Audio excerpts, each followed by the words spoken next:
Good evening, everybody, and welcome to Veteran Talk. I'm Matt, your host.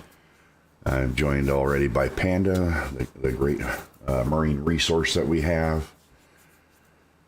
As we always start, Happy New Year to everybody. This is the first show back. Apologize for last week. Had some personal issues going on, had to deal with. Let's see, what are we doing here? Oh, yes. Don't forget, always at the top of the screen, Veteran Crisis Line, dial 988, select option number 1. You can text that number. You can go on veterancrisisline.net, top right-hand corner. There's a link. You can chat with somebody live. Okay? If that doesn't do it for you, reach out to any of the great nonprofits that are out there that help get veterans through crisis. Okay? And believe me, we know some of them we're not affiliated with, but I know that they will sit with you all night long on the phone to keep you, there to the sun rises to prove you wrong, that somebody cares. All right? Believe me, you're wanted, you're needed, you're loved.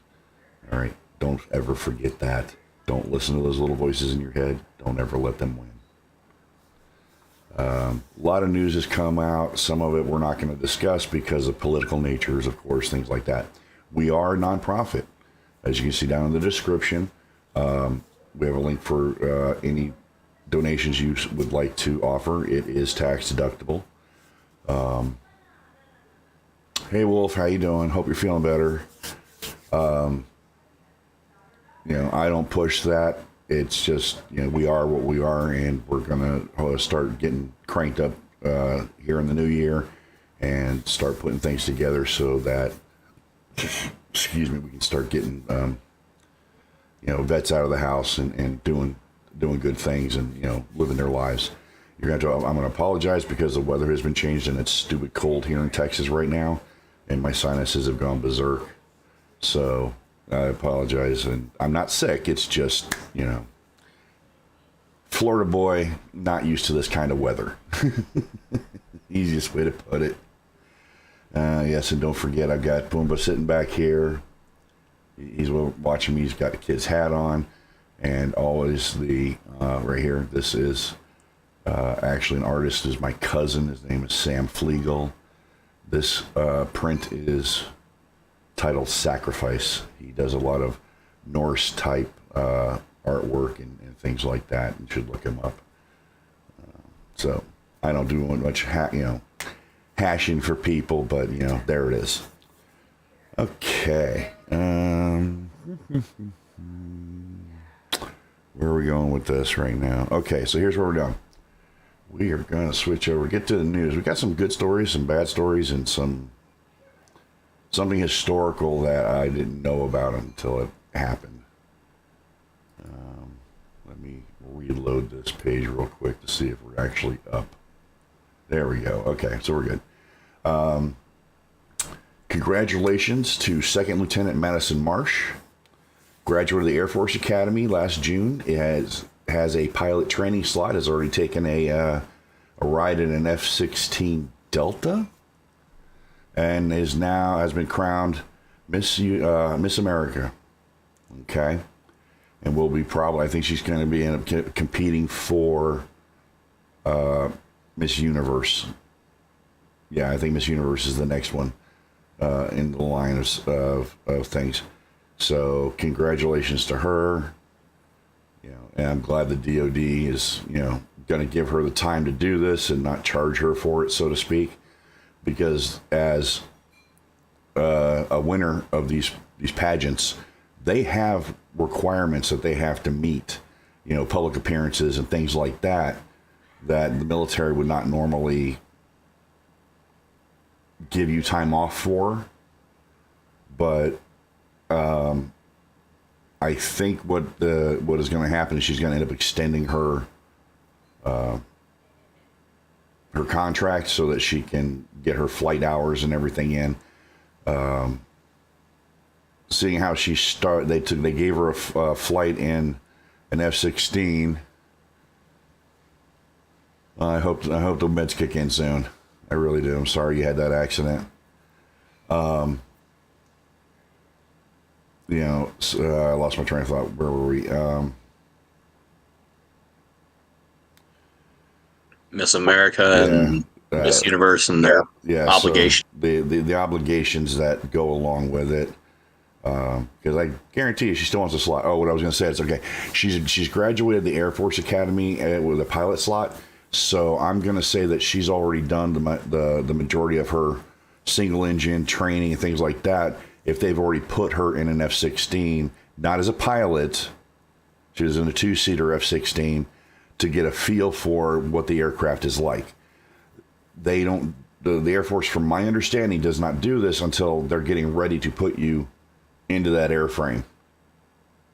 Okay, so she's already done a substantial amount of training with aircraft before she's gotten to this point, and now she has been crowned Miss America. You can't beat that, you know. I mean, here we've got somebody in the military for the first time who's won one of these pageants. You know, she was named Miss Colorado earlier this year. So I think she was still at the Air Force Academy. She was named Miss Colorado. She graduated, and now she's Miss America, and she's working her way up, you know, to see how far she can go. And, you know, we stand behind her 110%. So. Okay, next story. Here we go. Sad story. We have 2 Navy SEALs that are missing near Somalia. I don't know how we have 2 SEALs missing near Somalia.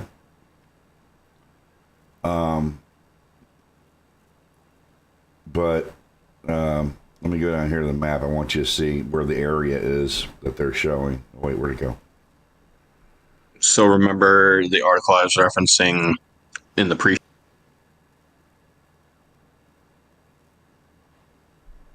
They were doing a VBSS on. Oh, yes. On a ship to look for Iranian weapons, and one fell off the ladder into the surf, one dove in after. Okay. So, but as far as my understanding is they're still searching for them, because this happened on January 11th. And Navy SEALs, I don't know what they were carrying at the time. You know, if they haven't found them by now, it's not likely that they're going to, sadly. You know, our thoughts and prayers go out to them and their families. It's dangerous missions that these teams go on. You know, this is not like going to a birthday party. You know, everything is dangerous. You know, when you're trying to, you know, board a ship while it's moving is it's not an easy thing to do. You know, the movies make it look like it's easy, but that's a movie. The reality is not, you know, not very easy. You know, there's no wire work. There's none of that stuff. You know, in case they slip, you know, the actors don't get to fall. SEALs do. And shit happens. We're human beings. So, hopefully, this turns out for, you know, I'd like to say this is going to turn out good, but I don't think we're going to have any good news coming out of this at this point. And this was updated on the 13th. So. Now, follow-up to a news story that we had previously. A couple months ago, we had not one but 2 sailors get popped in California for, lack of a better term, treason, selling secrets to the Chinese. One of them here he pled guilty when he found out, and he is getting 27 months in prison. 27 months in prison and a $5,500 fine. Now, he pled guilty in October, 1 count of conspiring with an intelligence officer and 1 count of receiving a bribe. He got about $15,000 for the information he provided. There's a special place in hell for people like this, okay? I don't know if this was something that was set up when he was young or whatever, or however it was supposed to go. but he had encrypted communications device to transmit this information. His story was that the individual that approached him, the intelligence officer, was looking to get information to what is it? Try and get a leg up on competition, allegedly. With certain things, for military contracts and whatnot, which would make sense. However, if you want that kind of information, go to Wikipedia, people. All right. If somebody that's not in the military or in the federal government is asking you for classified material, you go straight to your local law enforcement, your NCIS, you go to your MPs, your counterintelligence folks, and you let them deal with it, okay? You give them the information, you let them deal with it. Because it does happen, all right? These countries are constantly and have been forever trying to get information out of us about certain things, especially things that may impact their region and their way of life and how they do things, all right? So you have to pay attention to this. All right, this is one of my areas of expertise. I was a subject matter expert in information security and operations security, okay? So, there are ways to do this. And this is a lack of training, for one. All right, and number two, this was somebody who apparently needed some cash. Money is the number one reason people get denied security clearances. All right? Number one reason. And it has been forever.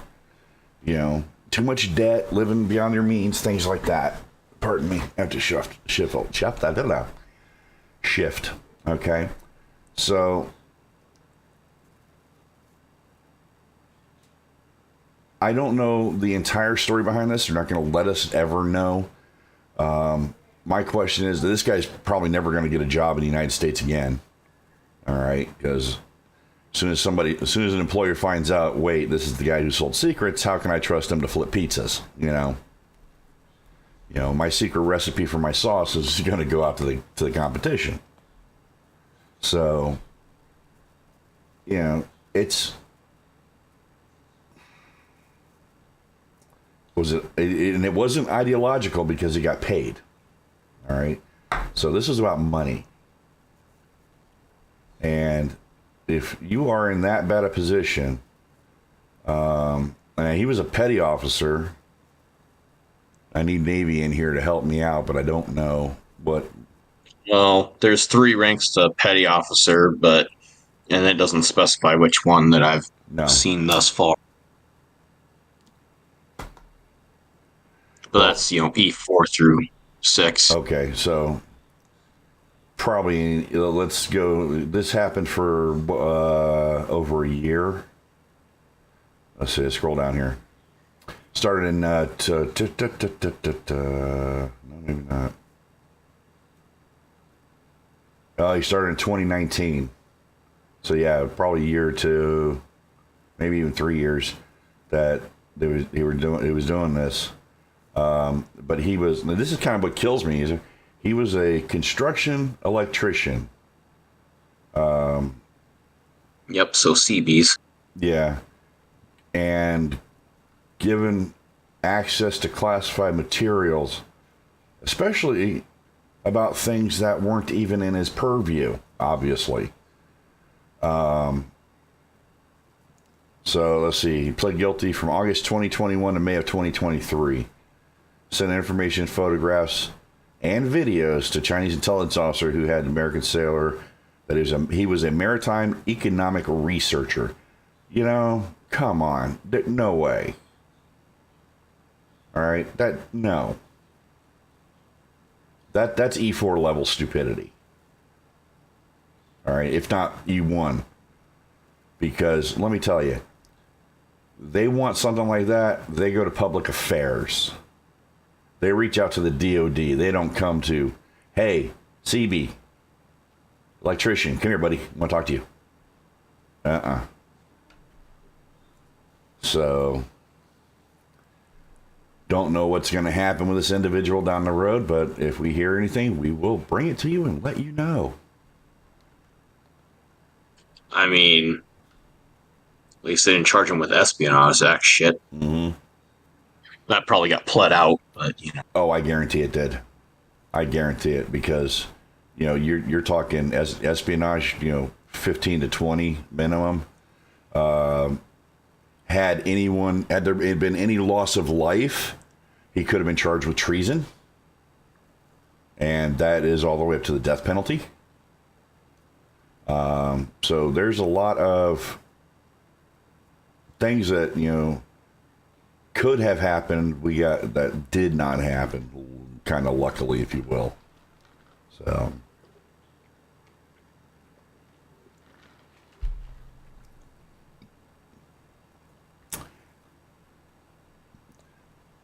Thanks, Wolf. I just saw that. I don't, it's just me. Let me pop this out.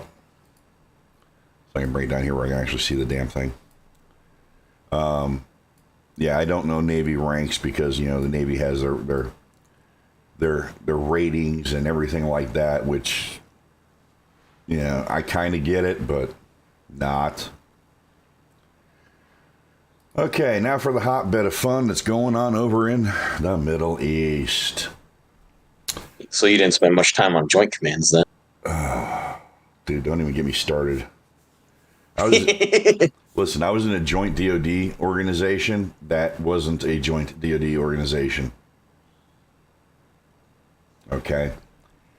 Our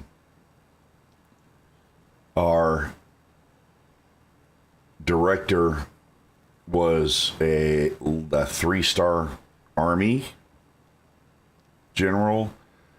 Our vice director was a civilian, senior executive service level, SES. The chief of staff was a colonel from the Marine Corps. And come on, brain. All right. The vice chief of staff was a Air Force lieutenant colonel or colonel. And then we had various, throughout the different offices and whatnot, different ranks of military and whatnot. But when it all came out in the wash, we were not considered a joint unit, so we couldn't, get that on our orders and stuff to say that that's one of the things that we've done, even though it was called a joint organization. Fucking politics. The DoD basically sees a joint unit as one that's an operational unit.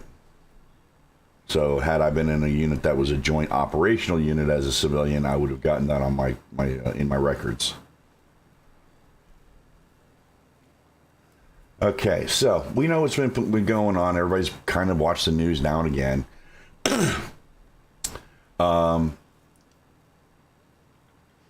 Last week, apparently, the Houthis in Yemen have been lobbing missiles and whatnot into the Strait. No, it's not Strait of Hormuz. What is it? The Red Sea. And well, they finally hit a U.S. flagged ship. And the powers that be decided that was enough. So U.S. and UK aircraft decided to go and remove those locations, redistribute the munitions that happened to be at that location. The most amusing part of this is as soon as we did this, now mind you, they're attacking us, okay? This is the world we live in. Hands down, level stupidity all over the place. They attacked, we retaliate, they threaten us because we retaliated to what they were doing.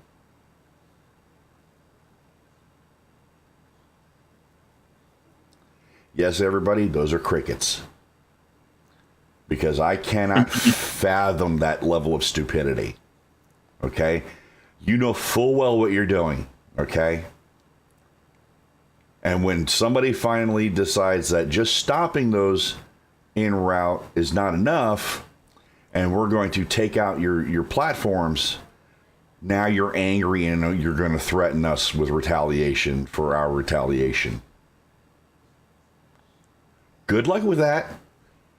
Tell Allah how that goes. All right. And I'm not trying to be facetious here. All right. I'm really not trying to make fun of this. Please understand. These people are extremists. And their purview of the world is so fucking narrow that we're not even going to get into it. All right. They are terrorists. Even though the Biden administration in 2021 removed them from the terrorist watch list. I don't know why. But apparently they're going back on again because of what they're doing. Acts of terrorism. Not getting political. I don't know how that happened. I don't know what's transpired to take a terrorist organization off of the terrorist watch list. But we did. And we're going to keep doing this apparently. So this is now our policy. They attack, we destroy. I'm good with that. I mean, insert video of that electrician's video about proportional response. Oh, I love that, man. Don't fuck with America's boats. You know, and at this point, they haven't, and this was just a cargo ship that was attacked. And it didn't sink. It was hit. I don't know what kind of damage was done. But I guarantee you, as soon as that happened, the United States military forces over there, the Navy kind of went, oh, no. This cannot be had. No. So they got the authorization, and it wasn't just us again. Keep this in mind. It wasn't just America. The United Kingdom was involved as well. They went out and they did their thing too. All right. But we are the threat. Let's keep this in mind. Because we are. Okay. The Houthis, when they started doing this back in November, late October, early November, when they started lobbing, missiles heading towards Israel, excuse me, and drones, and now they're lobbing them out into the ocean to try, or in the sea to try and stop any kind of shipments going through there, not just indiscriminately. Let's be clear. All right, it was not an obvious targeting of. It wasn't for a U.S. warship, and they didn't. I guarantee they didn't know it was a U.S. flagged ship. It was just another ship that they were going to target, and they did. All right. Unfortunately, we weren't able to catch it before it hit. It happens. All right. So, had this discussion with my kid the other night, and we can put ships everywhere. We're still going to miss stuff. It's just the way the world works. You're not going to be able to stop every little thing. So they made impact, and so did we. But they're not going to learn. Never going to learn. Because they don't know how. Okay? Just really blows my mind.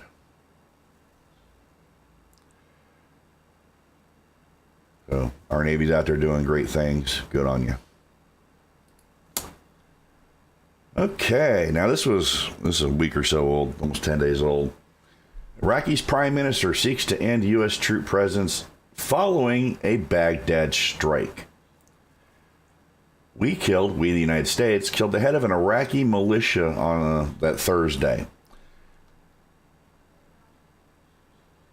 What the prime minister is not telling you is that this individual was a terrorist and was targeting U.S. forces in and around Baghdad. Listen, PM, get over yourself. You should be happy you're even prime minister instead of being back on the goat farm. All right? I'm being nice. I'm being as nice as I can. I really am. Stop laughing. I just legitimately feel bad for the dude, just because it's like you're getting it from both sides. You're the bad guy to your own people because some people brand you as being a pup. Yep. And the other side's like, hey, you want to do what's best for your country, you need to do X, Y, and Z. Yeah. And well, that was the worst part about Afghanistan. Okay. The tribes and being paid by Iran, yeah, of course. The tribes in Afghanistan could not come together to work side by side for the betterment of Afghanistan as a country as a whole. They never have.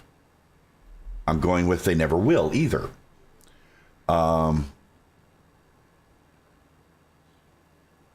You know, not going into politics, but, you know, when it came time and we gave back Afghanistan after 20 fucking years to the government we ran out of there, which pisses everybody off that's in the military, has been in the military. You know, the president, the acting president of Afghanistan, took his money and took his family, and he got out of Dodge. Period. Did not hang around to find out what was going to happen, because he knew full well that, one, they were going to kill him, and two, they were going to kill his family, and three, they were going to take all his money. Okay? Which, he's stupid rich. He shouldn't be as a president of a country. How's he stupid rich? Oh. Let the tinfoil hat stuff flow. Ready? Iran. Okay. I'm sure they've been paying him. Swiping money from government contracts and things like that to help build up the country. Other things along that line, those lines, where, you know, money not going where it's supposed to go to, oh, I don't know, the people of Afghanistan. So, but back to Iraq, you know, I find it amusing, I really do, that the prime minister, who's not in charge, their prime minister, is trying to remove U.S. troop presence because we are still going after bad guys in the country. All right. We still have troops up in the north end. We have troops on the border with Syria or in Syria. And we have troops in Baghdad, still in the green zone area. All right. Oh, no, never. No, they don't care, Pasco. You're just going to do what they're going to do. So, and, you know, all of these militia leaders know each other. Let's be clear. All right, it's a good old boy system. At times, yes, they fought for territories and things like that. But because of our going into Iraq and removing Saddam Hussein and all this other stuff in the last 23 years of being there, 22 years, 23, you know, and standing up an effective-ish government, I'll say ish, they all know each other. So we've elevated these tribal leaders to suit-wearing politicians with a tribal leader mentality. Okay? That's a problem. I don't know who in the D.C. area thought it was going to be a good idea, but it happened. Now, again, this has happened over 4 presidencies now. So, you know, I get it. It's not just, you know, we can't put blame in the White House about how this happened. It just happened. Now, whether or not this will ever pan itself out or not, we don't know. We shall see. Let's see, what else do we have going on here? Did you have any comments on that, Panda? I mean, I'm pretty sure I usually chime in when I feel the need. I'm just checking. Just checking. You'll chime in on this one. New technology for Marine marksmanship training. The Marines have picked up. I read that one. yeah, off the shelf technology to assist in weapons training. Okay. It is a, they're still doing live fire. This is non live fire. The, I forget what, I know the Army had something similar back in the day, but this is a pilot program that they picked up 700 Mantis X Blackbeard systems for simulated rifle training. Now, some of them are good where you don't have to pull a charging handle every single time. They finally got one that you don't have to do that to. The Army's had that for years. I can tell you for a fact the Army's had it for over 20 years. And it gives you, you can do something in the barracks. You know, you need, I think, 20 or 25 feet is all you need. And you can, you know, start aiming at targets and doing things like that. Now, the Marine Corps is a bit different, let's be honest, because the Marine Corps shoots out to 500, is it yards or meters? Yards. Yards. And they've officially rolled out a new qualification as of October 2021, so starting in that fiscal year. Mm-hmm. And I have read it. It's actually a pretty decent one. Combines what used to be Table 1 and 2. I can get into a lot more detail, but I won't for the sake of brevity. Yeah. But yeah, I mean, I've had some hands-on time with the Mantis X product line of products. For a laser-based training system, it's pretty decent at what it does, including especially if you actually utilize the software that goes with it. Mm-hmm. And the Blackbeard system is basically, you know, it's a throw-in kit for your AR-15/M16 family of weapons. Right. And again, it helps reset the trigger rather. Right. So you don't have to rack the charging handle. And it's basically to help bridge that gap between dry fire and live fire. Mm-hmm. And the hope being that you basically spend less overall time on live fire and are able to do more with the dry fire portion, which the Marine Corps was already pretty emphatic on. Yeah. But depending on the individual's attention span or know what they're doing kind of thing, right, can really affect the utility of dry fire. Oh, no question about that. Dry firing, you know, does do damage to the weapon system, so you want to try to minimize that as much as possible. Now, the nice thing about this is, and I hope they have more than two at a time at a location. They are saying in this report that currently it takes 14 days to train with, live ammunition and whatnot.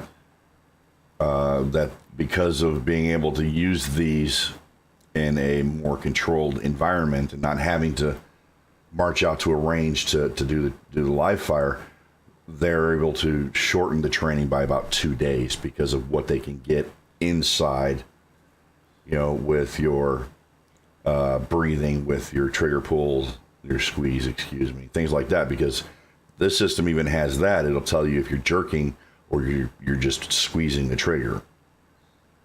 So it helps with that as well.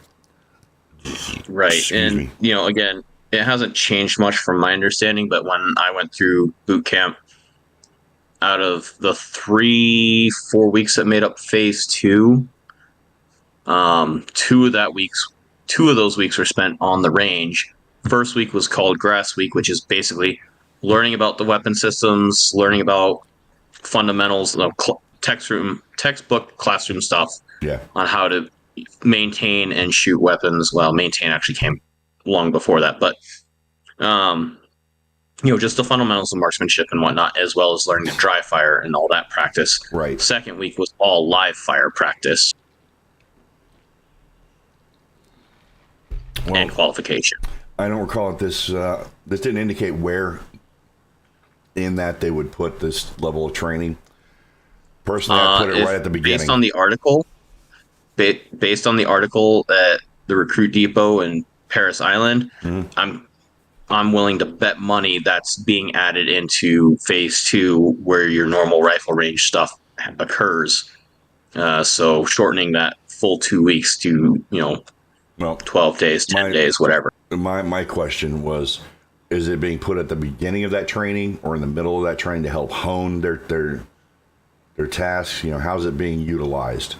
Because especially you know as well as I do, you get kids, young people, adults that join the military who have never fired a weapon in their life, okay? And they're scared to death of it blowing up in their face. And I get it. All right. I grew up with So firearms, so my purview was different from a lot of these young people. And same. so, it's a matter of training these individuals that don't have the basic fundamentals of marksmanship. I personally hope they're using it at the beginning to help these people, help them get used to the feeling of it. It's not going. I don't think the system pushes back or anything like that gives them a recoil feel of any kind. But No, but that's not its purpose. right. But give them that basic, trigger squeeze, breath. Here's what we're doing, kind of thing. Here's what your fundamentals are for marksmanship, and then get them out there and put them on a range and zero them with their weapon system and things like that. So I think it would make a big difference.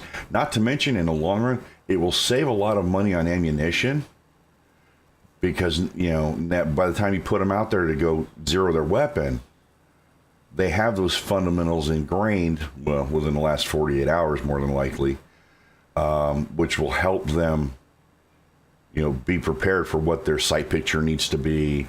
Where they need to, get that feeling of where that buttstock is on your cheek, on your cheek well, put it in the pocket of your shoulder and all that stuff.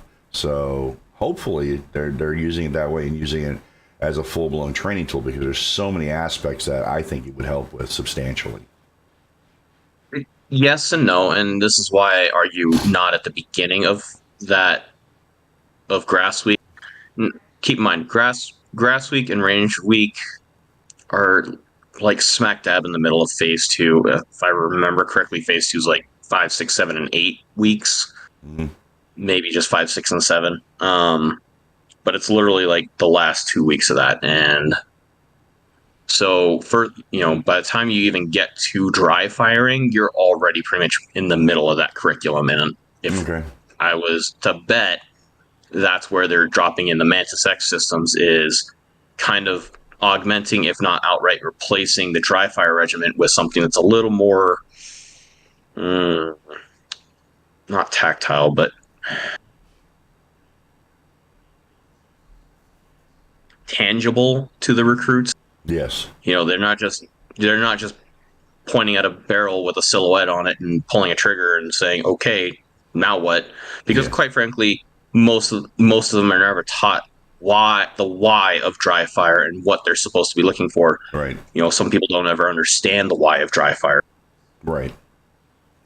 And again, as a firearms instructor myself, things like the Mantis X system is going to help bridge that gap. Like, okay, now you can see what you're doing when you pull that trigger. Here's how to adjust it, and you'll be able to see that improvement if you just listen to what I have to tell you. Right. So that's where I think that's coming in. Again, this is a pilot program. I don't know if this is part of Force Design 2030 or if it's just an overall overhaul of Marine Corps doctrine and training, which they've been doing a lot in the last 10 years, and they were still doing a lot even when I was in. So, you're going back at least 12, 15 years at that point. Yeah. And it's a lot. And to be honest, it's kind of nice to see the Marine Corps actually getting stuff, either independently or before the Army, just depending on whatever we're talking about. But it's a lot of the changes that have been done, and I'm not going to get into the politics of Force Design 2030 or whatnot. Right. But, as a rank and file Marine, it's kind of like, okay. And again, the one that's probably a little more educated from a training aspect of things, I like some of these changes. Also being a gun and gear nerd that I am. Yeah. But it's nice. And actually, one of the guys that I know that's still on active duty, he was posting a picture from pistol, like handgun qualification. I'm like, and I made my quip of, it'd be nice if they actually gave decent training and did it more than once a year. And he was like, you know what? They've actually redone it and it's actually pretty rock solid. I'm like, really? I'm like, can you link me to it? And he did. I've got the PDFs for both the new rifle and pistol qual. And I'm like, you know what? It's actually kind of squared away. Yeah. Now, again, I haven't been on the range to see how it's actually run. Yes. I will tell you that the last time I was on a pistol range for qualification in the Marine Corps, I had some big issues with some of the people running it. No, that never happens. Well, when they basically threaten to throw you off the range for being a safety violator, and I'm like, how the fuck? And, well, because your muzzle pointed above the berm, like, I'm doing a fucking reload. Yes, my muzzle is not going to be pointed directly at the berm as I'm at full extension trying to reload a mag. It's coming back in to where I can actually see it, and it's ergonomically aligned, so I can actually do a speed reload. You see, they don't want you to do that. They don't want they don't want any kind of real fundamentals. They want you to have these basic fundamentals of bang bang, reload, bang bang, reload. All right. I've tried. I've got a couple of 3 handguns, and I practice with all of them on reloading in the event I'm carrying and I'm outside and I need to. I'm not going outside with a single magazine. That's stupid. Yep. So in the event something happens, I practice where muscle memory is got to be there. So I never got to train with the M9 in the Army because Pogue. Even when I was in Korea, I was a Pogue. I still got it. I had to train my M16 A2.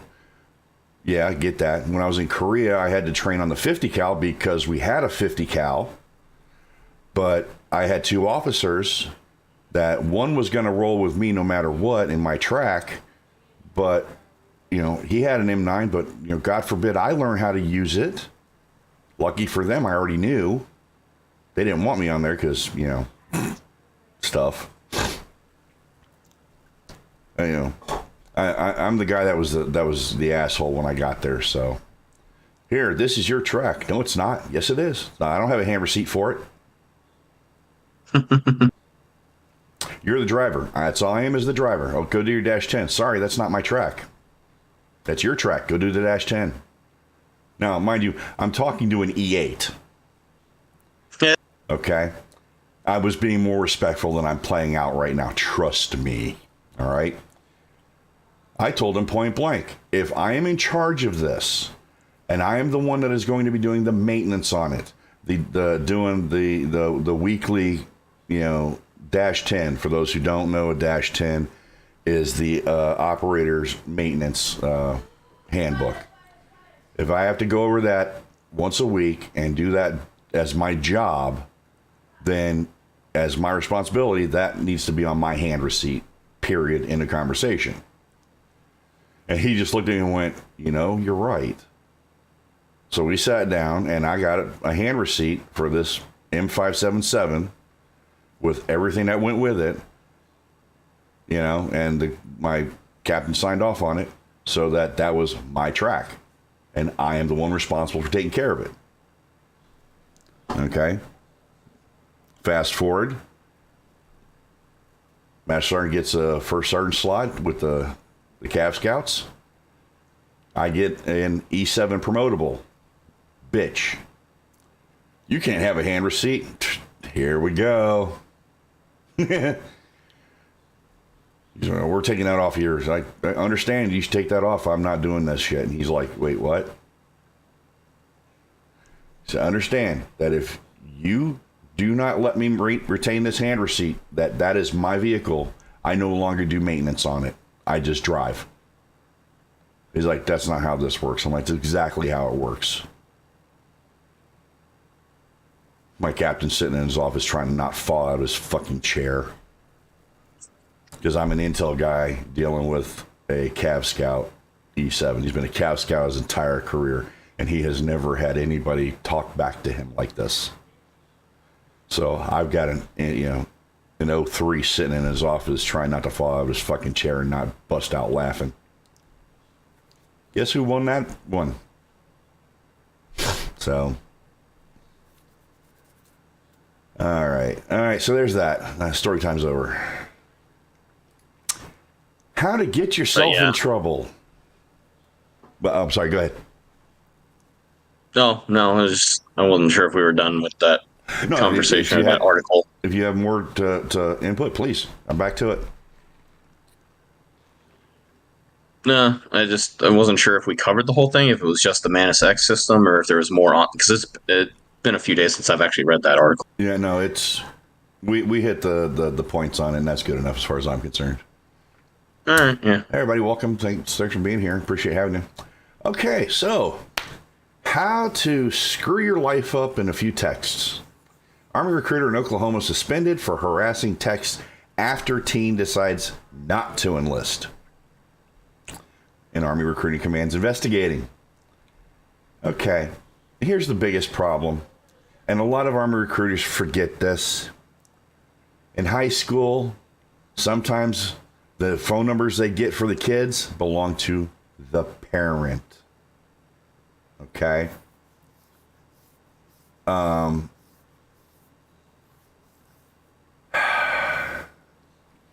This poor woman was getting harassed because her 17-year-old decided not to enlist in the Army.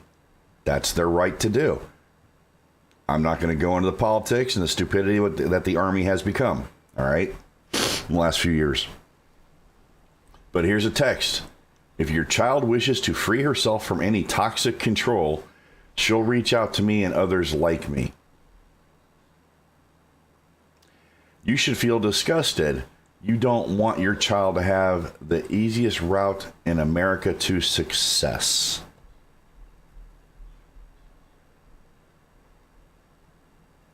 It gets better from there, everybody.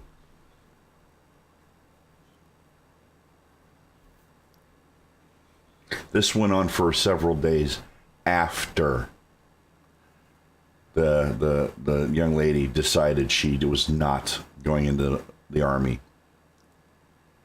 It got to a point where the child's mother went to the recruiting station, because every recruiting station has a senior NCO, okay, to get this to stop and report the individual for doing this. And that individual said they were fine with everything that had been said in the text message exchange, and then escorted the mother out of the office and then called the police to trespass her.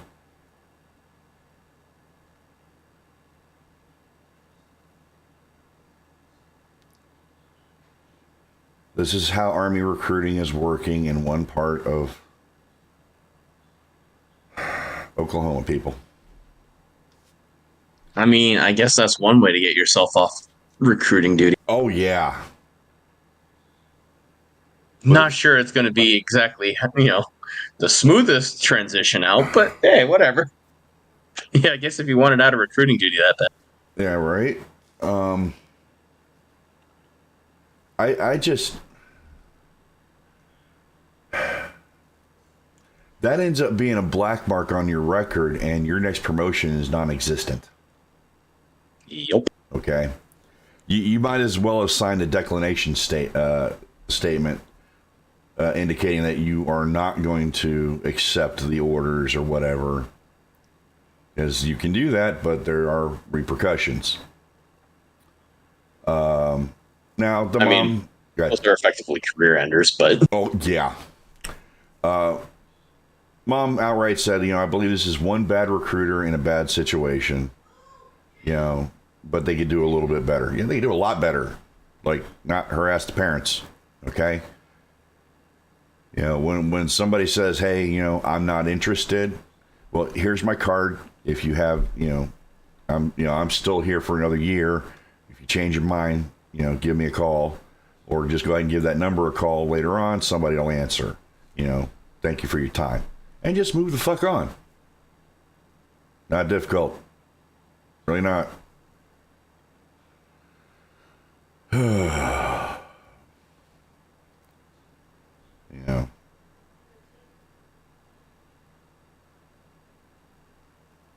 I can't. I can't. I'm done with that one. You got anything to say about stupid? Air Panda? Nope. Nope. I mean, again, I kind of agree with the mother. It's a bad situation. One guy that just didn't really know how to handle the situation wisely, and that's putting it lightly. Well, that's part of But the I mean, training. That's the problem. yeah, but as you should know as well as I do, there's always a gap between training and what happens out in the real world. True. And let's be clear that, they have quotas. Every month, every recruiter has a quota to get high school graduates. All right. Officers don't count. Reenlistees don't count. Individuals with GEDs, which is a high school equivalent, don't count. And if they can't make those numbers, they get reprimanded. So they're in a bad position to start with. All right. Especially when you're talking 15,000, recruit shortage in 1 year. Yeah. I was about to say this is like historic. Yes, it is. Recruiting and retention crisis. I mean, maybe outside of Vietnam. Everybody's got problems. The Air Force has problems now. The Navy has problems. Not the Marines, because, the Marines are select. I give them that. They're not going to play fuck games with who they're bringing in. They don't just let anybody in. The Army, on the other hand, oh, wait, you scored a 12 on your ASVAB? Let me get you a waiver. I think the minimum score to actually get in is a 27 for the Army. They've actually wavered people as low as 12. Why? To get a number. They were a high school graduate. I mean, I got in during the surge in 2007, 2008, so I've seen some waivers, mostly for like drugs or criminal stuff, but there was a couple of ASVABs, I'm sure, at least out of my recruiting station, because it was in Southeast Los Angeles County. Yeah. Well, here's the funny part. Norwalk is technically part of Los Angeles County, but it's attached to the recruiting office out of Irvine, which is Orange County. So when you report to LA Maps, there's actually two different offices for the Marine Corps: your LA Marines and your Orange County Marines. Oh, no kidding. Yeah. But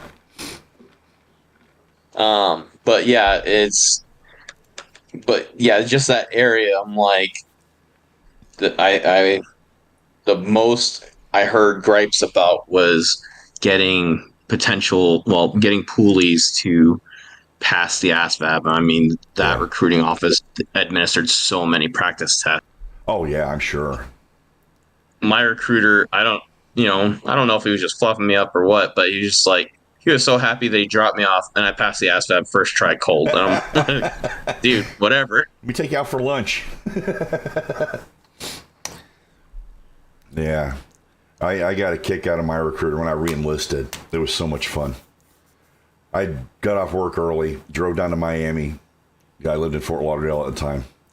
And got there probably 20 minutes before the last person could come in. Nobody came in after me. Okay. So the number of people in the room was the same number of people in the room when I finished and left. Okay. Some of these people were like trying to do trigonometry on a fucking ASVAB portion of the test. And I'm like, no. You're too smart for your own fucking good. Why are you not an officer? Do officers have to take the ASVAB, or they just automatically waived because they have a fucking degree? Dude, I don't know. You got to talk to somebody who does officer recruiting, Yeah, or somebody that's been an officer. well, the only officer that I know that I'm still in contact with, he enlisted as a 09 Sierra in the Army, which is an officer candidate. So he went through basic training with me. As his pay grade was an E5, but he had donut experience for being in the military. He went from basic training to his officer candidate school. All right. And Boot camp back to back. so I don't know if he took an ASVAB or not. I need to reach out and ask him. That'd be interesting to find out. So yeah, boot camp back to, but yeah, officer candidate school is fucking nothing. Although those NCOs tear them up and remind them who the fuck is in charge. Yep. Okay, so all right. Excuse me. Pentagon announces finally overhaul in how the military will investigate serious crimes. Now, this has actually been talked about previously. We've discussed this, but now we know what they're going to be dealing with. Okay, so anything dealing UCMJ-wise with sexual assault, domestic violence, child abuse, murder, and I think a couple other items that are high-end, criminal stuff, are being removed from the chain of command. The chain of command will no longer have authority over whether or not to prosecute. Okay. Pentagon, every branch has its own offices now. They are a separate command. They answer directly up to the DOD, not to their branch.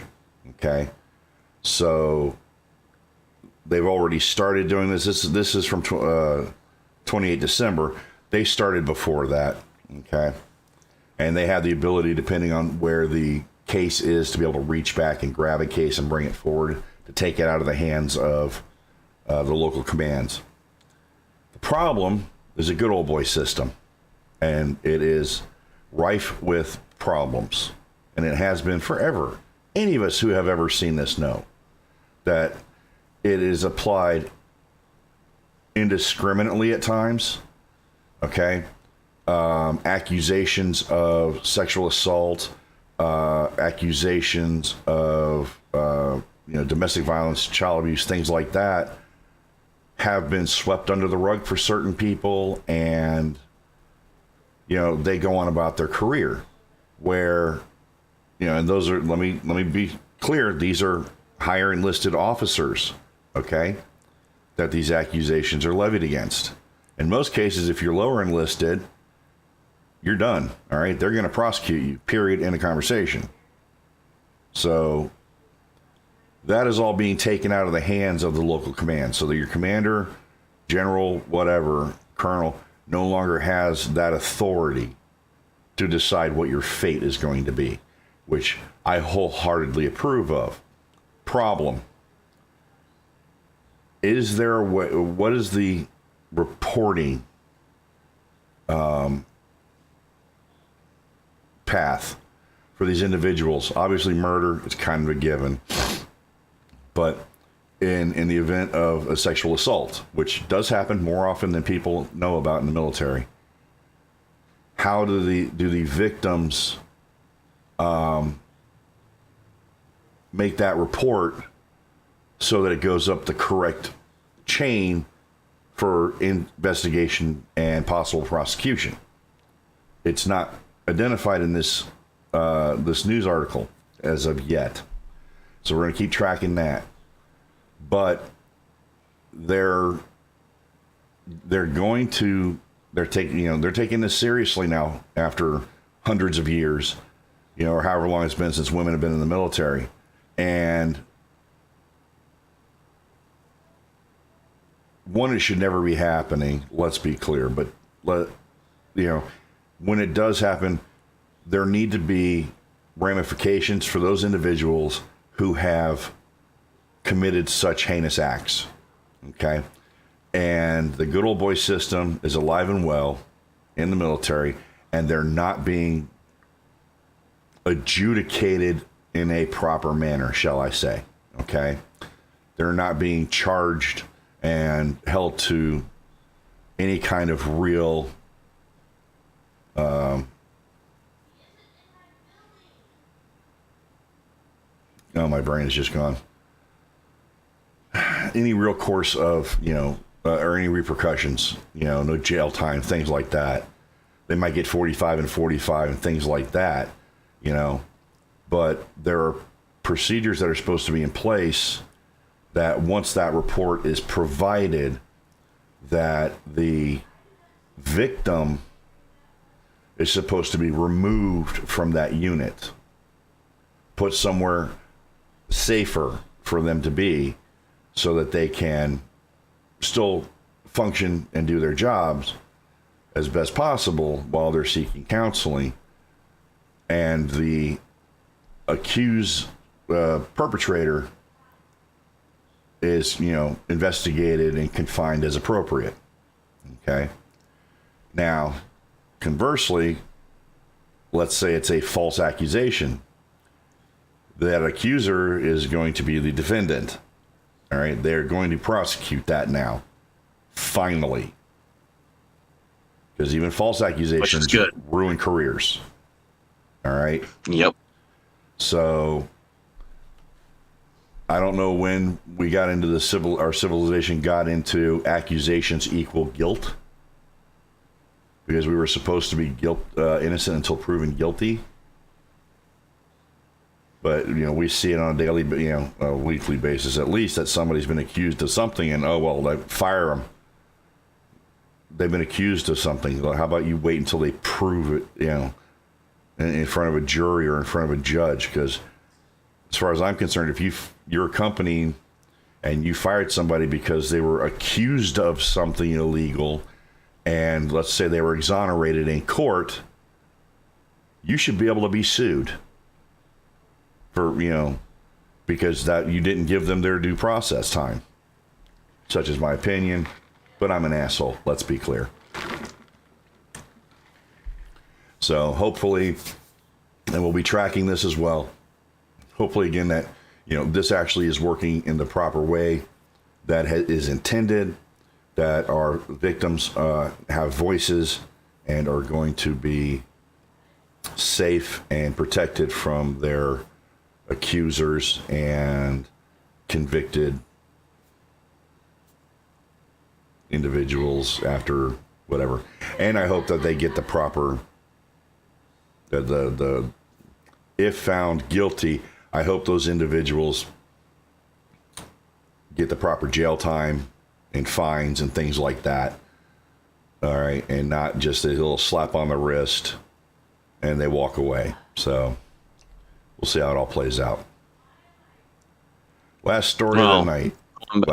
Going back to, having the victim removed from the unit, that in of itself can be ostracizing, because now you're taking, the fish out of water. And now it's blatantly obvious that something's up when somebody just all of a sudden is, they're not here anymore. They're moved to a different unit suddenly without any, Well, the questions are going to be asked no matter what. Okay. But you have to protect the victim, period, in the conversation.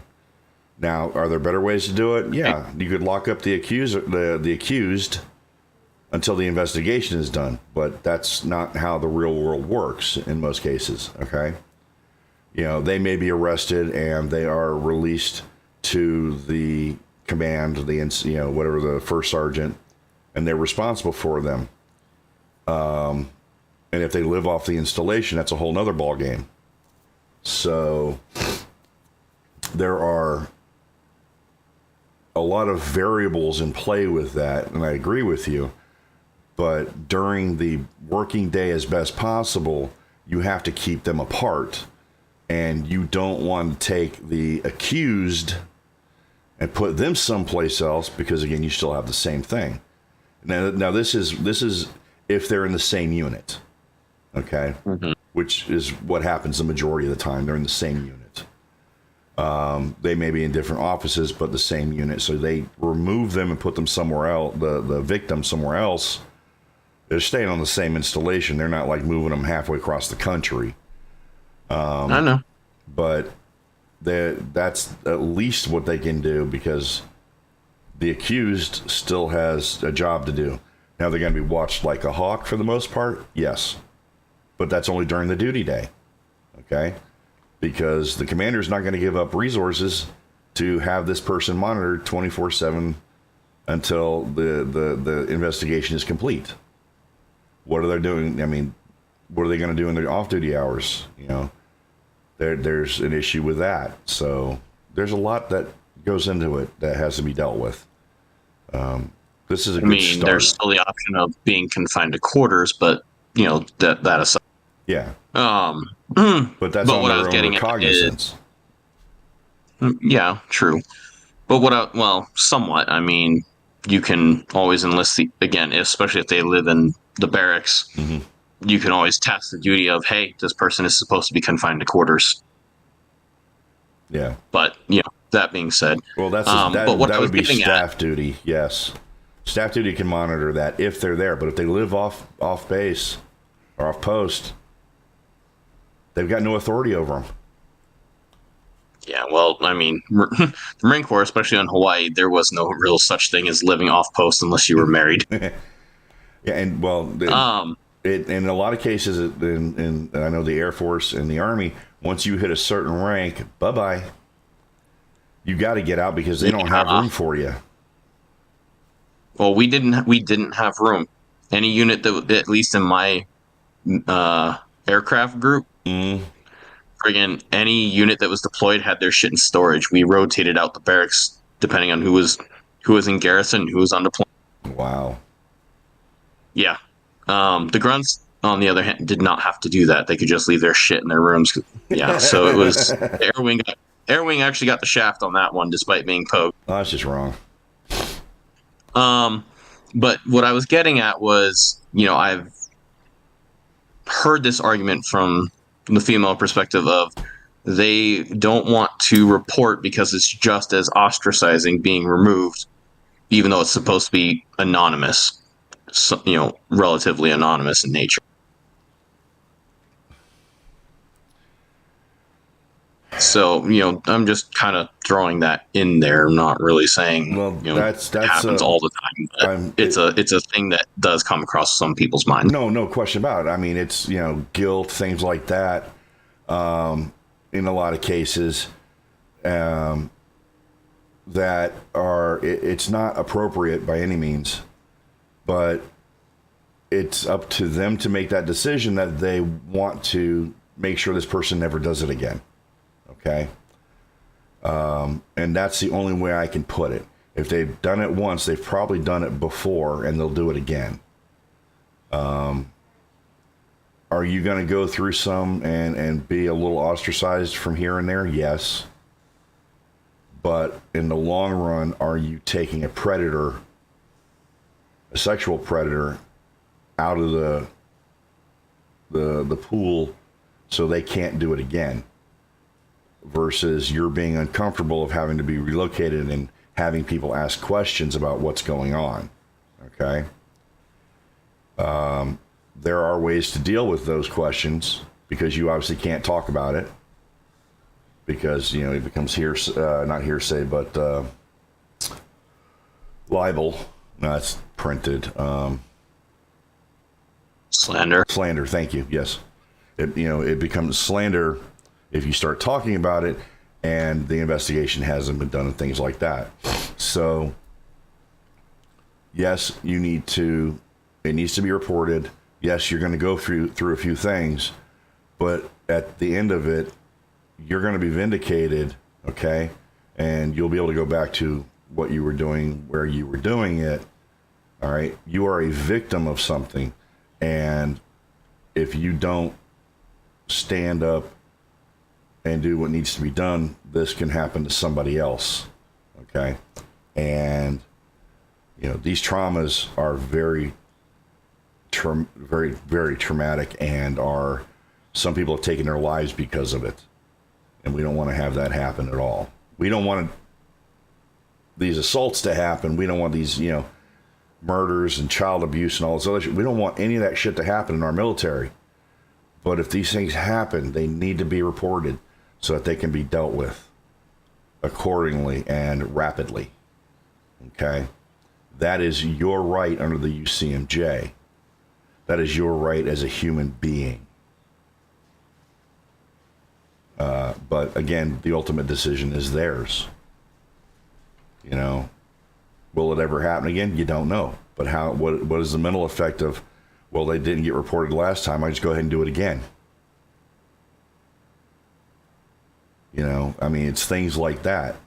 It's a bad combination of not stopping the predatory actions of individuals. Okay. Anything else from you? Nope. On to the next one. All right. Last one for the night. The Navy will name a new ship for the human tugboat Charles Jackson French, who is a forgotten World War II hero. He was Petty Officer French. During the Battle of Guadalcanal, pulled a makeshift raft full of wounded shipmates for 6 to 8 hours through shark-infested waters until they were found the next day by an aircraft.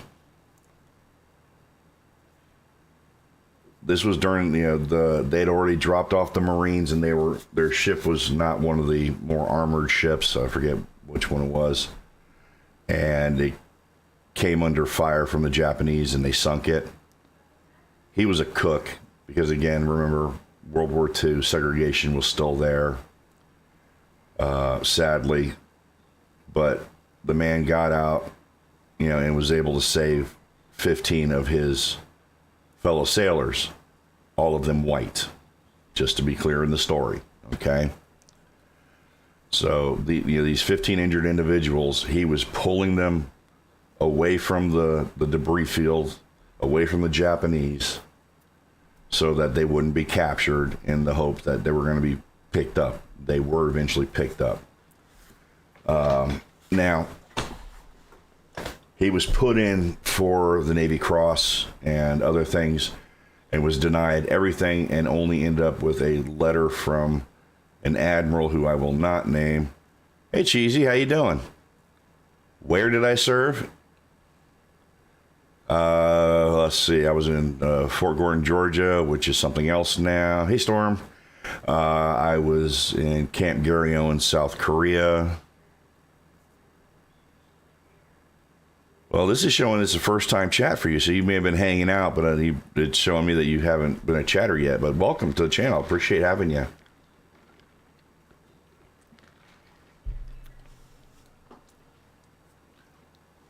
As a civilian, I served in Japan, West Point, and Fort Rucker, Alabama, before I went to a joint unit in the D.C. area.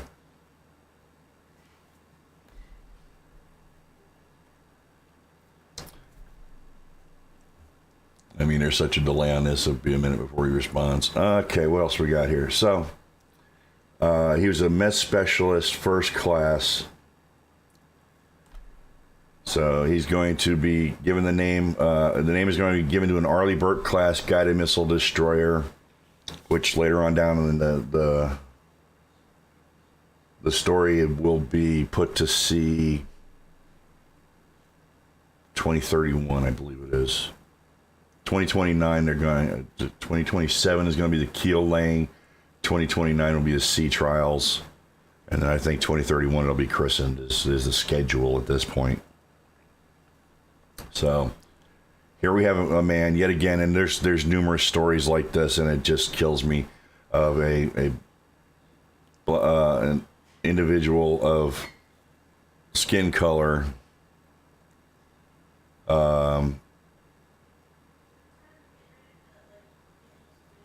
not getting their dues for the heroic actions that they did. Unfortunately, Petty Officer French passed away, I believe, in the 1950s. But it took until 2022 for them to decide to do the right thing. He made a comic book and things like that. Just honestly, he didn't have to do that. He could have just tried to save himself, but instead, he helped others, and I got to respect that beyond anything. And anybody who doesn't respect that, you don't need to be in my military.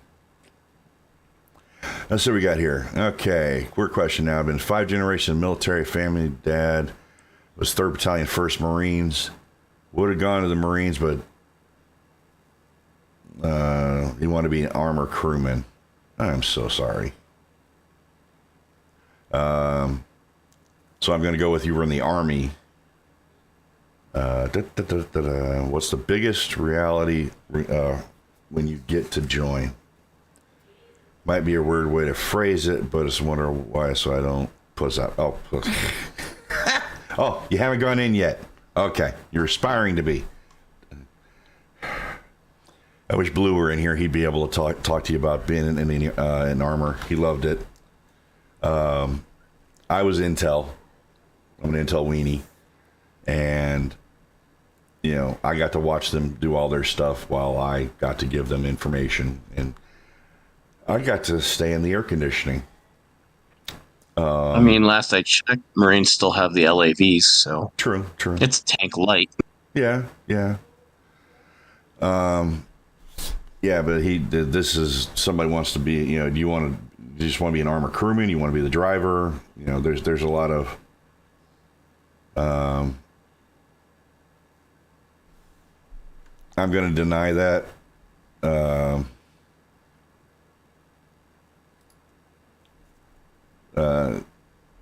I'm blocking your cursing because we're trying to be family-ish channel, so to speak. But you'll stick with an OAC, and that's fine. That's everybody's got their thing.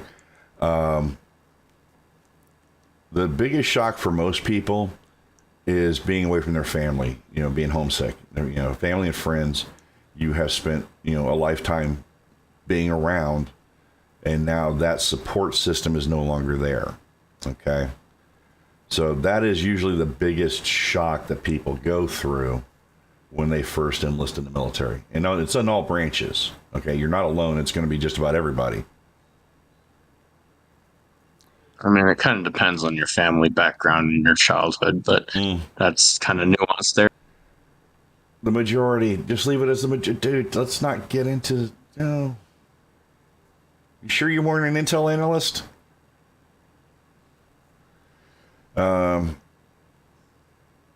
So he's been in a Chieftain and an M60, which don't have AC. Yeah. At least they have heat. They do have heat. I know that much.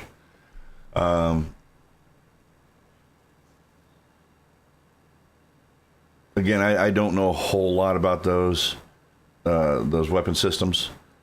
They are really good. Yeah, the crews are awesome. I have a friend who is an officer. He branched armor, and he was a tank commander for a few years before he went to supply.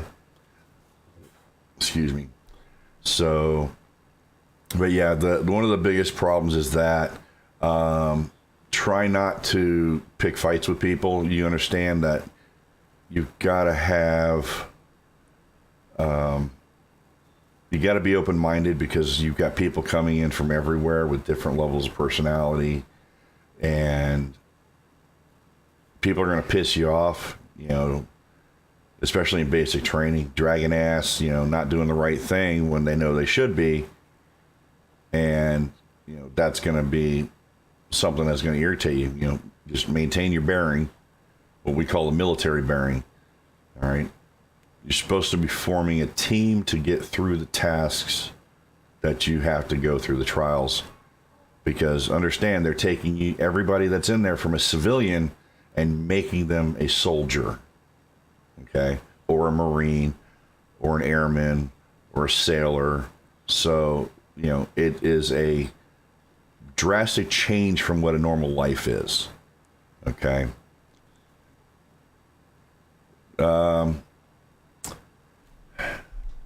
For me, I was married. I had 2 kids and was not getting it was becoming less affordable for me to provide for my family. So I needed a way to educate myself and take care of my family at the same time. And for me personally, college was not an option. So the military was the next best thing. So I researched everything. And what I did was started to piece together what jobs can I do in the Army or the military that translate to a civilian position for when I choose to get out, whether it be 4 years, 6 years, 10 years, 20 years. Is what I'm doing translatable to something that I can do once my time in uniform is done? So, that was the easiest way for me to do it, because now military's helping me financially take care of my family, who I'm separated from it, going through training. And then I'm learning a translatable job skill that I can turn into a career, which I did. So why are you choosing to join? What has convinced you that you want to go roll around in armor?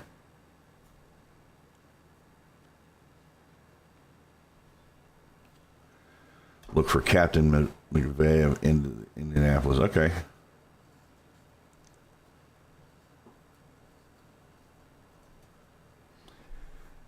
West German crew in their photo. Obviously, it never went hot, but it's good.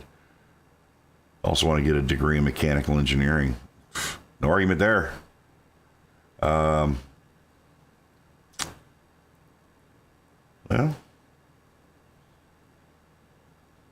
let me think.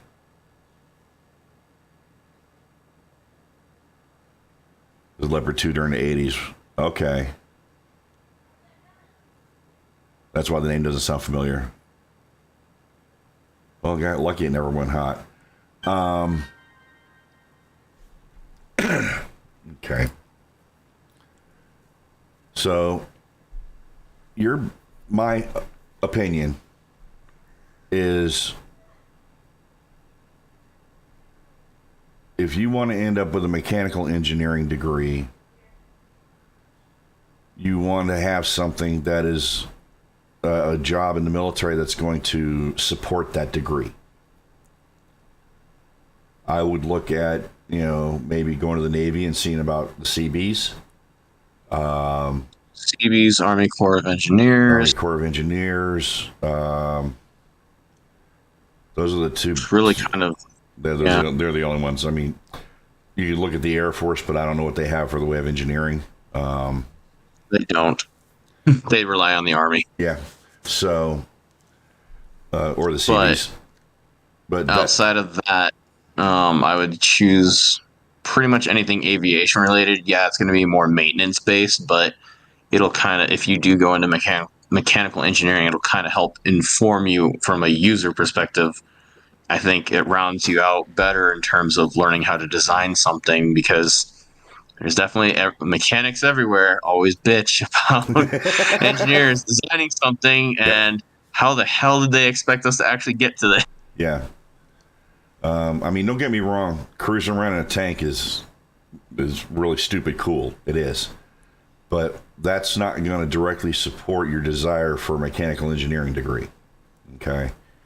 On the flip side, if you're okay with that, it just means you're going to have to work a little bit harder, and your veteran status may get your application in the door, but you still have to do work just as hard as all your other schoolmates when you get out, and use your GI Bill to get it.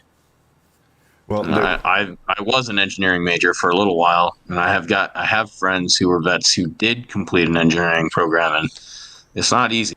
Right. Well, here's the thing, Cheesy. You're still young. You trust me. We've all been there, being naive and everything. All right, so you want to get a job at like General Dynamics, and that's what you're. All right, so you're setting yourself up for that. Now, I'm going to tell you for a fact, as a hiring authority, because I've done this for the government. All right, I was a civilian for many years, and I'm going to give the position to somebody who has not only that level of degree, but somebody who has experience in it, in that job field. Okay. Before I give it to somebody who's been driving a tank and has gone to school to get a bachelor's degree in mechanical engineering. Does that make sense? So if I've got somebody that's coming in and they were a CB or they were Army Corps of Engineers and they have that master's or the bachelor's degree in mechanical engineering, they're going to get that leg up on somebody who was even an Intel officer or an Intel guy like me who decided to get an engineering degree. All right. They're going to give that leg up to somebody who has that experience on top of the degree to go with it. Okay. So you also may find, well, I'm not going to go down that road. Just, that's kind of my 2 cents is I would look at those types of positions that will support the degree you're looking for. Okay. And you'll be able to still do the college training while you're in, where you could actually have it by the time your enlistment is up. Maybe you stay, longer because you do get some college credits for your basic training and your advanced training, depending on, what you're looking to do with your degree. Different accreditation institutes will accept different things as different credits. So it depends on what college you go to afterwards. Right. And I've done that side of the house too. Yeah. So you're not looking at a full 4 years of having to do a 4-year degree. You may end up looking at 3.5 kind of thing. So it's viable that it can be done before you actually get out. And that's assuming, you don't just stay in for an extended period of time. You can be the one and done, but, there's also some people who find out they enjoy it and stay in longer than they plan. Oh, yeah. So to be honest, I need to do more research, but if the armor thing doesn't work again, but naive, I'm probably just dreaming, but we're allowed to do that if a whole thing doesn't work out. I'd like to work for a company where I can improve the protection of the troops. Hey, that's respectable beyond belief. All right. Kudos. I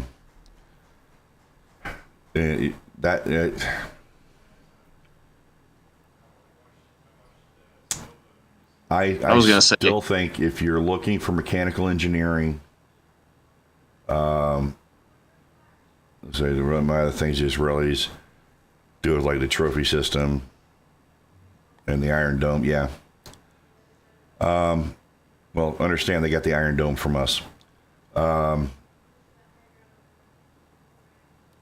would still recommend that again, cool is cool, hands down, no argument there.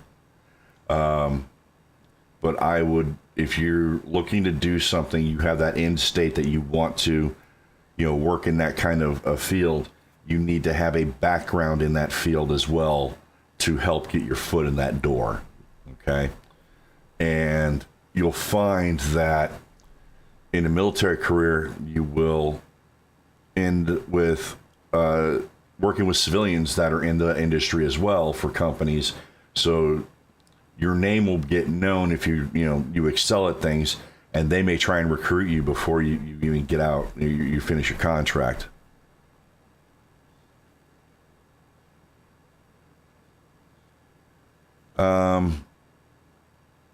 Have you taken your ASVAB yet?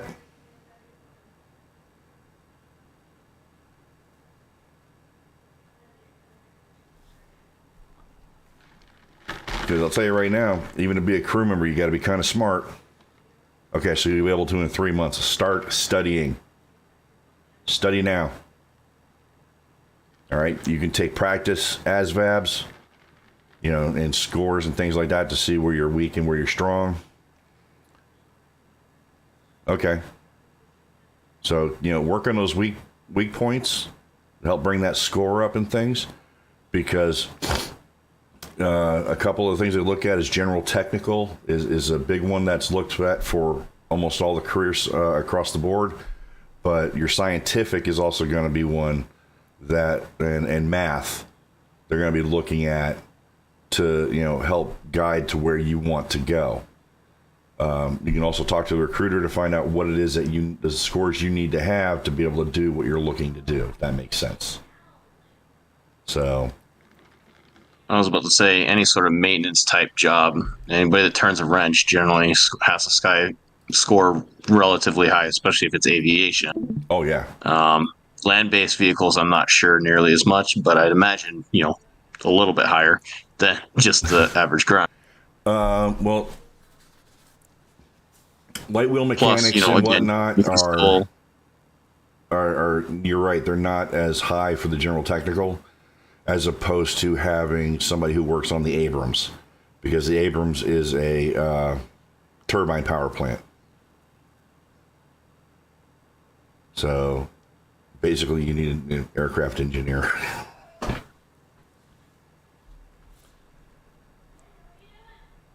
So you got anything else for us to see? Who knows? Maybe the time I'll be able to join. You ditch current. Huh?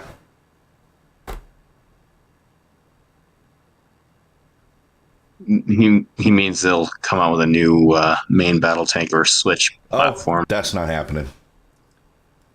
Unless you're not planning on, joining for the next decade. I was about to say, they haven't been around a hot minute. I don't really see that going anywhere else at the moment. Mm-mm. Abrams isn't going anywhere. Oh, but I mean, like I said, even tanks need somebody to freaking maintain them. So oh yeah, you can still get relevant experience. Again, this is more from mm-hmm. the wrench turner side of things, but. And honestly, for mechanical engineers, I think it would benefit you to be able to immensely turn wrenches ahead of time to see, how the designs are made, and if you have a better way of doing things, maybe that's kind of where it all comes from. Necessity is the mother of invention, and there's nothing wrong with that. Tank crewmen are cool and all, done some heroes of maintenance, man. Yeah. Well, the tank crews don't get to do shit. The maintenance isn't done right. Airplanes don't fly. Humvees don't drive. LTVs don't go. Strikers don't roll. Ships don't sail.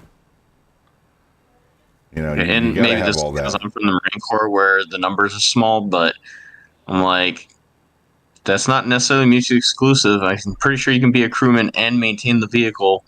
Just saying. Not really. No, you can't, because in the Army at least, it differentiates it. It's a complete separate job series. Field. Okay, so if you're going to be a crew member of a tank, that's all you're going to be. You may have to help with what I was talking about earlier, the Dash 10, the weekly inspection. The track is is not fucked up. It starts when you try to start it. The heater works. Whatever. The optics are good. That's the oil doesn't need to be changed. Whatever. But any actual work that's done on it is going to be done by a maintenance crew that will do the engine work. The turret mechanism that helps it spin, anything else like that is all going to be done by an actual mechanic. Let's see here. But you only be trained to do field maintenance. Yes. And it's very basic. You'd learn how to change the tracks out if the track goes bad. or any number, something happens, you're gonna learn how to drive it. You're gonna learn how you'll be greasing fittings and things like that. And, oh, the wash rack! Don't forget the wash rack. You will be washing the damn thing. Okay. These don't drive on the street all the time. They go out into the mud and everything like that. And when you get back, you got to clean the damn thing thoroughly. Well, especially if you're bringing it back to the States from in theater or vice versa. Well, pretty much if you're bringing it back to the States from theater. Oh, yeah. my God. Oh yeah. Oh, yeah. But you're not going to get any level of experience out of it that is going to resemble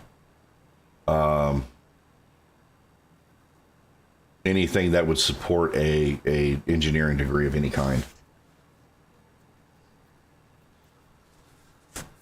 Yeah, you're right. He's talking about an active combat unit, but who's to say what's going to be happening, in 5 or 10 years?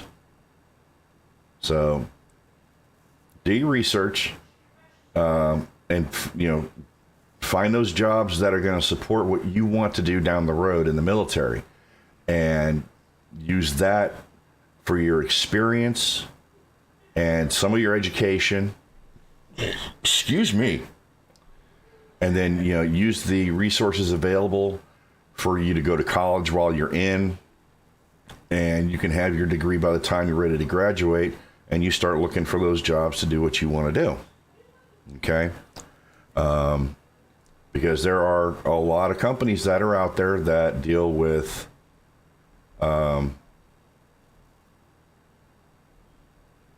you tried to ask it, but don't speak that language, so it's hard to find American ones.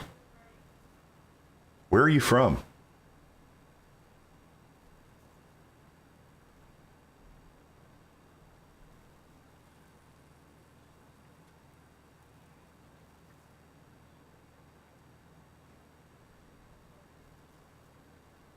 Are you in Iraq?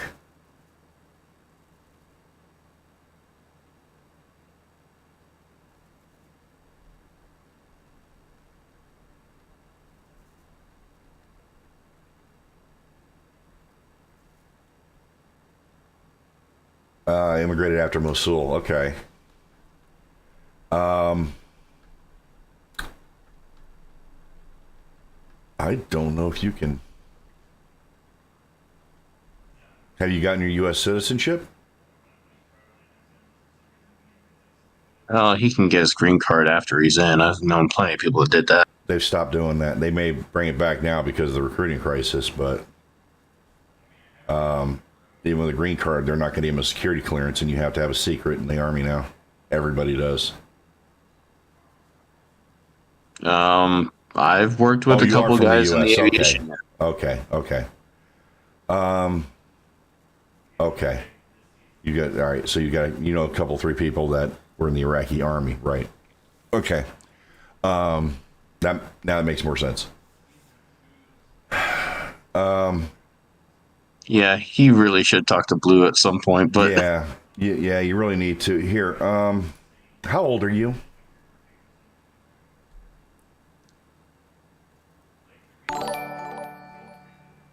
Thanks for the follow. I appreciate it. Okay. So, here's what I'm going to do. If you've got Discord, hop on into our channel. Okay. We have an individual here. He'll pop up in the admin section. His name is Blue Light. I think it's Blue Light Special.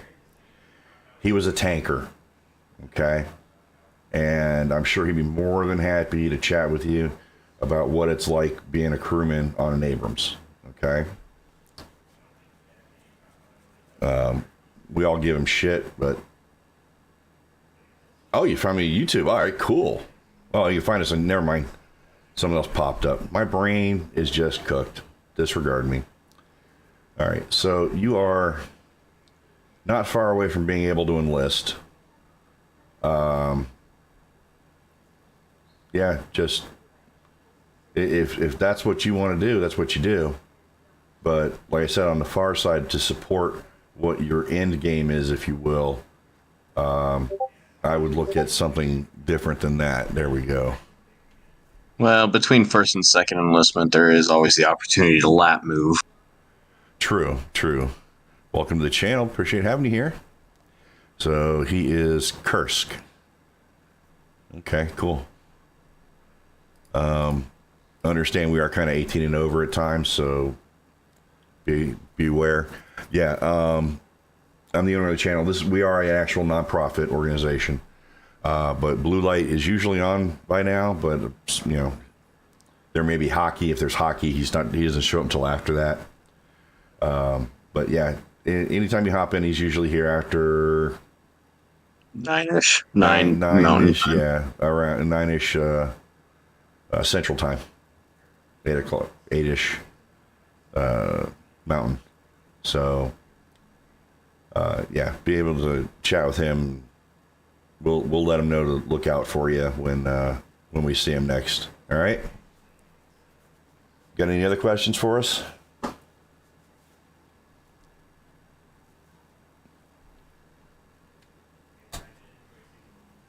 Nope. All right. Cool. Appreciate it.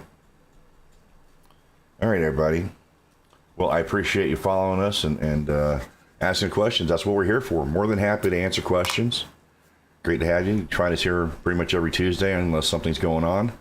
Going to start working on gaming as well, at least once a week to start building up more viewership and whatnot. So we'll see how it all plays out. Again, new year, new missions that we're going to try undertaking. Don't forget, Veteran Crisis Line, dial 988, select option number 1. You can also text to that number. You can go to veterancrisisline.net. Top right-hand corner is a link. You can chat with somebody live. Or go to any of the great nonprofits that are out there that support veterans in their times of crisis. You know, there's a lot of great resources out there. We are currently not affiliated with any, but please take the time to reach out. We do appreciate having you here. Remember, don't let the voices win. You are loved. You are wanted. You are needed. Okay? Don't let them win. Panda, do you have anything to sign off with? No, good talk. Nice, good show. Yeah. See y'all in the future. Yeah, we'll see y'all next week at least. So don't forget to tune in. With that, we're going to call it a night. Please take care of yourselves. Take care of everybody around you. And we will see you next time. Good night.